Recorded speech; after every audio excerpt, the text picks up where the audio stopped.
Assalamualaikum warahmatullahi wabarakatuh. Halo teman-teman semua, kami dari kelompok biologi yaitu pembelahan sel mitosis akan menjelaskan hasil diskusi kami. Sebelumnya perkenalkan, saya Maid Sarana Salma, presensi 23. Saya Lydia Finita Agustiana, presensi 20. Saya Aina Dewendra Prameswari, presensi 3. Saya Aurelia Devinda Clara, presensi 10.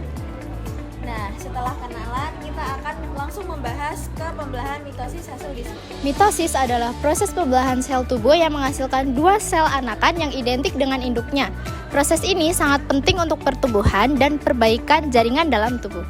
Nah, sebelum terjadi mitosis, ada yang disebut juga dengan siklus sel. Nah, siklus sel terdiri dari dua fase utama, yaitu interfase dan mitosis. Pada interfase, sel tidak benar-benar beristirahat.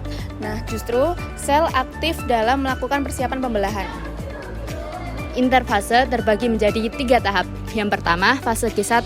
Pada fase G1, sel mengalami pertumbuhan dan ukurannya membesar. Kemudian pada fase S, DNA mengalami replikasi atau penggandaan yang nantinya dibagikan ke masing-masing sel anak. Kemudian pada fase G2, sel tumbuh lagi dan membentuk organel-organel baru. Setelah semua siap, barulah sel masuk ke tahap pembelahan mitosis. Pembelahan mitosis sendiri terdiri dari 4 fase utama. Yang pertama ada profase, yang kedua ada metafase, yang ketiga ada anafase, dan yang terakhir adalah telofase. Yuk kita bahas satu-satu. Pada profase, benang kromatin akan memadat menjadi kromosom. Nah, kromosom ini dalam keadaan berpasangan sehingga disebut kromatid bersaudara. Kemudian, membran inti dan nana inti mulai menghilang dan sentrosom akan bergerak ke kutub yang berlawanan dan membentuk benang spindel yang berwarna putih ini.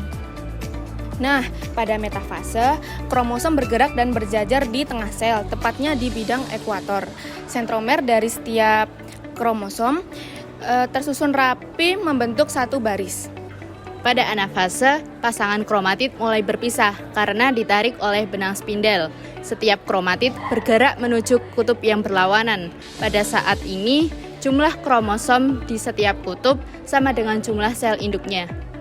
Pada telofase, kromosom berubah kembali menjadi kromatin.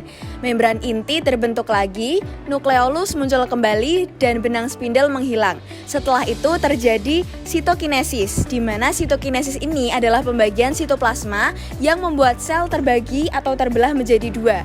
Dan hasil akhirnya nanti adalah dua sel anakan yang identik dengan sel induknya. Jadi, mitosis menghasilkan dua sel yang sama persis dengan induknya. Proses ini penting bagi pertumbuhan, perkembangan, dan perbaikan jaringan tubuh. Setiap tahap profase, metafase, anafase, dan telofase memiliki ciri khas yang berbeda. Nah, itu tadi penjelasan dan juga presentasi dari kelompok kami. Semoga bermanfaat. Demikian, terima kasih. Wassalamualaikum warahmatullahi wabarakatuh.